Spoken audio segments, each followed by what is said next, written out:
When working overseas, your only option to make more money than a savings account is not robbing a bank or selling weed. Just don't do it, guys. It's not worth it. I'm going to give you 5 alternatives starting now. What's up, guys? This is the Japan Financial Guy channel, helping you out with your Japan life and retirement planning. And today, we're going to discuss 5 potentially better ways to prepare for retirement than letting your money lose value sitting in a savings account. It is a hard concept that was discussed more in the previous video, but your money sitting in the bank is losing money to inflation by an average of 2.5% per year and over 5% sometimes. That's freaking scary. Remember those stories of people saying they bought their house 40 years ago for $30,000 and now that house is worth over $270,000 US? Or how about gasoline used to be 70 cents a gallon when I was a kid, but now it can be what, over $2 or $3? As inflation occurs, the goods and services we pay for have to go up in price. And with inflation over 5% this year, if we were to continue, if you had $10,000 in the bank now, it would be worth less than $6,000 US in just 10 years. So how can you protect your savings? You have to make a portfolio with investments that beat inflation. Let's take a look at those investments and later how this restaurant invested in lantern pods for their customers. Index funds and ETFs. If you can open up a taxable stock account online connected to a bank account back home in your home country like Fidelity or Interactive Brokers, which has a branch in Tokyo, or the new and popular app Public, for example, you can buy stocks on these. Signing up for one of these accounts usually requires a permanent address in your home country, maybe one of your family members, or you need to be in the country when you sign up and have a bank account in your home country. For those in the US, you can sign up for a State Department Federal Credit Union and use a software like Wise or PayPal to transfer money easily. By doing all of this, you can invest in index funds with hundreds or even thousands of stocks that cover the whole stock market. If history repeats itself over the next 30 or 40 years, all of the money you put in month to month, you would get around an 8 to 12 return on your money. I suggest something like total market index funds like Fidelity's FISROC or an S&P 500 ETF like VOO. Or another option that you can do in Japan is through a NISA or iDeCo account. It is all tax-free.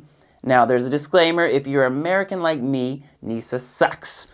Unless, of course, you have a Japanese spouse. I will talk about the difference between these two accounts in a later video, but for foreigners who don't know if they'll remain in Japan until the age of 60, 100% I highly recommend NISA, or a Nippon Individual Savings Account. Again, unless you're American.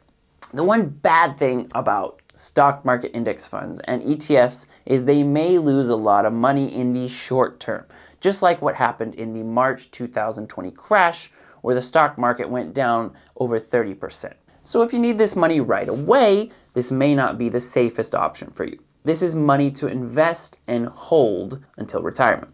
Individual stocks.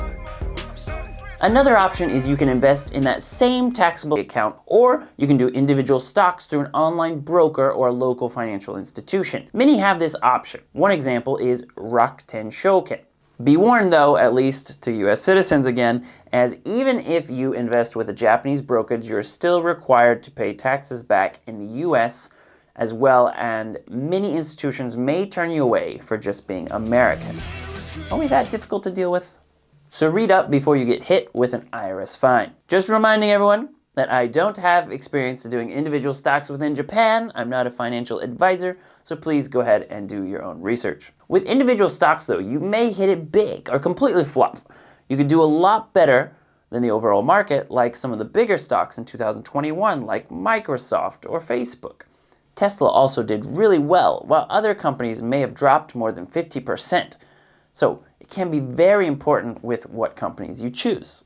The problem with individual stocks, perhaps, is that it may take more time to study each stock, which is why I generally advise starting by putting most of your investments in index funds, as they are extremely safe compared to individual stocks. They are diverse, with baskets of hundreds of stocks, and they don't get hurt as badly when one stock goes down. Please, just take caution and don't go all in on a meme stock that is not completely understood. Invest into a company you start.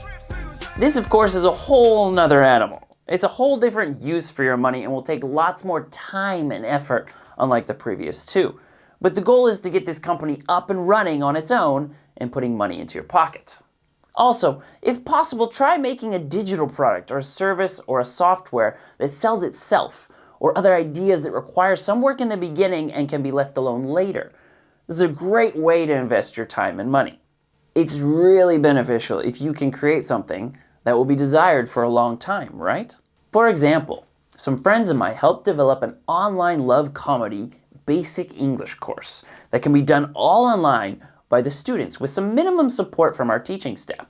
Once the product is done, the only thing left to do is sell the product online and make small improvements to the product. It took us over 2 years to make this massive course, but we are hoping it will be worth all the hard work. If you are a teacher in Japan and you need some silly curriculum to teach the Sephire 1 level English to your students, then go ahead and check us out in the description. Real estate. Real estate in Japan has shot up in prices even after people predicted that we would see a quick decline in 2019. So it may be a riskier investment in Japan in 2021, especially in comparison to your home country. I've actually talked with many teachers living in Japan who have invested back in the US in real estate, and their returns tend to be higher than those who invest in Japan. For Japan, people are saying that there are more homes in Japan than families. So, if you do want to buy real estate in Japan, you do want to pick a popular area or something you can improve the value of and sell it for a higher cost, and or get a lot of rent that covers the cost of your loan payment. I do agree that it may be better sometimes to do real estate back in your home country depending on where you're from. For the US, you can go online and check out a site recommended to me full of good information called biggerpockets.com. They have advice, podcasts, and forums with lots of information about real estate in the US. Perhaps more liquid, safer, and easier are REITs, or real estate investment trusts, which invest in a company that owns, operates, or finances income-generating real estate. I personally invest in Fidelity's FizRocks, which has a 0 expense rate. If you plan to be in Japan for more than 5 years, having your own home as opposed to renting can be a very positive thing and a nice tax break. Always start small and don't get in over your head, as the goal is to build up revenue streams and your personal house is a place you live in and no one is paying you for it. Find a foreigner-friendly real estate company that can help you understand the process in Japan. I will list 2 companies below with English services in the description. Cryptocurrency. This one is one of the most extreme as far as risk goes. Bitcoin, Ethereum, and many other altcoins have made incredible gains over the past few years, and some say it may be the new gold-like hedge against inflation, but it also has had some massive swings, losing over 50 to 60% at times. Japan is still a bit new in the cryptocurrency world, and you will not find it easily at a bank in your NISA retirement fund at this time. And you will have to go through an online brokerage like BlockFi or some other institution. Just because of the volatility of it, I wouldn't recommend putting any more than 3 to 5% of your savings into cryptocurrency. There's still a lot of unknowns and regulations that everyone is trying to figure out. The most important thing is to assess the risk that you are taking, as nothing is guaranteed.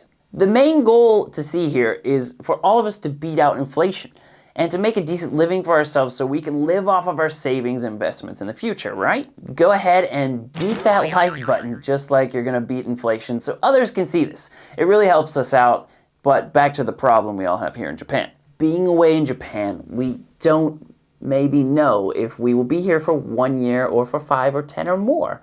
So the best thing to do is not necessarily to invest everything. We need to prepare for any kind of crisis by having at least 3 to 6 months of daily expenses set aside in an emergency fund. So in the worst case scenario, in case you lost your job or had to go back to your home country suddenly, you would have some savings. The rest after this can be immediately invested, especially if you don't plan to touch it for the next few years.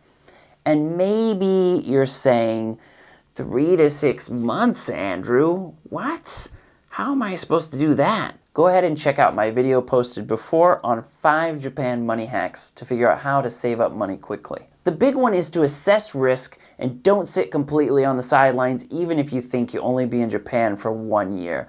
Like me, it could turn into 10 or more. And we can't forget about that Tokyo restaurant in the luxury hotel that teamed up with craftsmen in the Kyoto region to make lantern pots. These lantern pots give you a more aesthetically pleasing way to enjoy a mask-free experience in dining, and sort of a futuristic feel. The restaurant in a Hoshino Resort Group hotel has brought a grilling hot buzz of attention to the hotel, and if you're in the area, you may just want to check it out. So remember, saving money is great, but it is what you do with those savings that is just as important. Try to get the most value out of every little yenny you have. And you can help do that for other people by hitting the like button and commenting in the comment section for the YouTube algorithm. Really, if you have any questions, I'd love to talk. So let's learn together. Tell me in the comments what index funds or stocks you've invested in, and tell me if you've invested in real estate and how you did it. Subscribe and hit the notification bell, and let's make the most of our time here in Japan. And don't get eaten up by the inflation monster.